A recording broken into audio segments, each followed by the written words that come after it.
السلام علیکم ورحمۃ اللہ وبرکاتہ۔ آپ کو ہمارے YouTube channel learn the holy Quran پر خوش آمدید۔ آج ہم جس موضوع پر بات کریں گے وہ ہے لباس کے آداب۔ لباس سے کپڑا پہننا ہی مراد نہیں ہے بلکہ پہناوا مراد ہے، یعنی جو بھی چیز بدن سے لگا کر پہنی جائے وہ لباس میں داخل و شامل ہے، جیسے ٹوپی، پگڑی، جوتا، چپل، انگوٹھی وغیرہ۔ لباس پہننے کا بھی سب سے اولین مقصد ستر کو چھپانا ہے۔ اس لیے اگر لباس ایسا ہو کہ وہ ستر پوشی کا کام ہی نہیں دیتا، چاہے وہ باریک ہونے کی وجہ سے یا ناقص ہونے کی وجہ سے یا تنگ و چست ہونے کی وجہ سے ایسا ہو، تو ایسا لباس چاہے مرد کا ہو یا عورت کا، سب کے لیے ایسا لباس پہننا جائز نہیں ہے۔ اسی طرح مردوں کو عورت کی طرح کے لباس اور عورتوں کو مردوں کی طرح کے لباس نہیں پہننا چاہیے۔ حضرت صلی اللہ علیہ وسلم نے سختی سے منع فرمایا ہے کہ اس طرح کرنے والے پر خدا کی لعنت ہوتی ہے۔ مردوں کو پانچے ٹخنوں سے اوپر رکھنا چاہیے کہ حضور اکرم صلی اللہ علیہ وسلم نے فرمایا، ٹخنا سے نیچے جو تاہا بند پجامہ وغیرہ کا حصہ ہوگا یعنی چھپا رہے گا تو وہ دوزخ میں ہوگا، یعنی ٹخنا سے نیچے کپڑا پہننا دوزخ میں لے جانے کا سبب ہے، لہٰذا اس سے بچنا چاہیے۔ ایسا لباس جو زمین پر گھسٹتا ہو یہ کسی کے لیے بھی پہننا جائز نہیں، یعنی عورتوں کے لیے بھی جائز نہیں کہ وہ ایسا لباس پہنے جو زمین پر گھسٹتا ہو، چاہے وہ برقع ہی کیوں نہ ہو۔ ہاں، ٹخنوں سے نیچے رکھے مگر زمین پر گھسٹتا نہ ہو۔ حضرت صلی اللہ علیہ وسلم نے ایسا لباس پہننے سے منع فرمایا ہے۔ کسی کو بھی دکھلاوے کے لیے اور متکبرانہ لباس نہیں پہننا چاہیے کہ حضور اکرم صلی اللہ علیہ وسلم نے ارشاد فرمایا، جس نے دنیا میں نام و نمود کے لیے لباس پہنا، اللہ تعالیٰ اسے قیامت کے دن ذلت کا لباس پہنائیں گے۔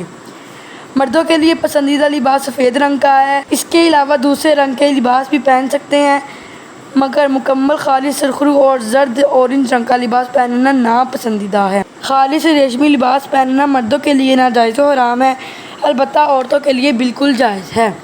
حضرت صلی اللہ علیہ وسلم نے عمامہ باندھا کرتے تھے، البتہ کپڑے کی سفید ٹوپی بھی پہنتے تھے، لہٰذا عمامہ باندھے یا کم سے کم سر پر ٹوپی پہننی چاہیے۔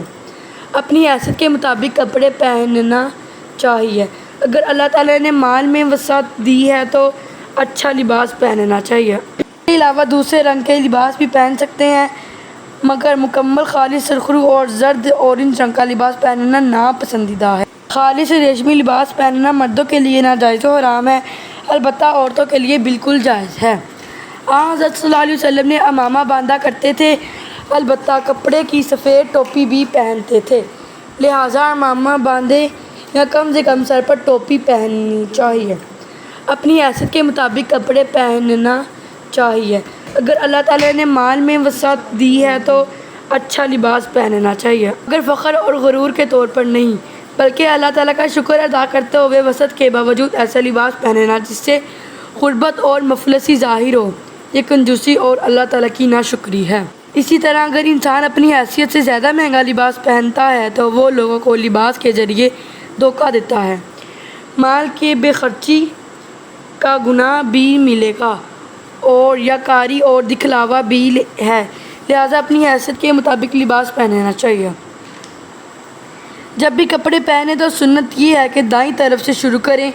قمیض یا کرتا وغیرہ پہنے تو دائیں آستین دائیں ہاتھ میں پہنے، پھر بائیں آستین۔ اس طرح شلوار وغیرہ پہنے تو اول دائیں پاؤں میں پھر بائیں پاؤں میں پہنے، اور جب اتاریں تو پہلے بائیں طرف سے اتاریں۔ اسی طرح جوتے، چپل، موزے وغیرہ جب بھی پہنے تو پہلے دائیں پاؤں میں پہنے، پھر بائیں، اور جب اتاریں تو پہلے بائیں پاؤں میں سے اتاریں۔ ہمیشہ صاف ستھرا لباس پہننا چاہیے۔ گندے اور میلے کچالے لباس والے کو کوئی بھی پسند نہیں کرتا۔ حضور اکرم صلی اللہ علیہ وسلم نے بھی گندگی اور میلے کچالے رہنے کو انتہائی ناپسند فرمایا ہے۔ جب بھی لباس پہنے تو یہ دعا پڑھیں، الحمدللہ الذی کسانی ھذا ورزقنیہ من غیر حول منی ولا قوہ۔ جزاک اللہ۔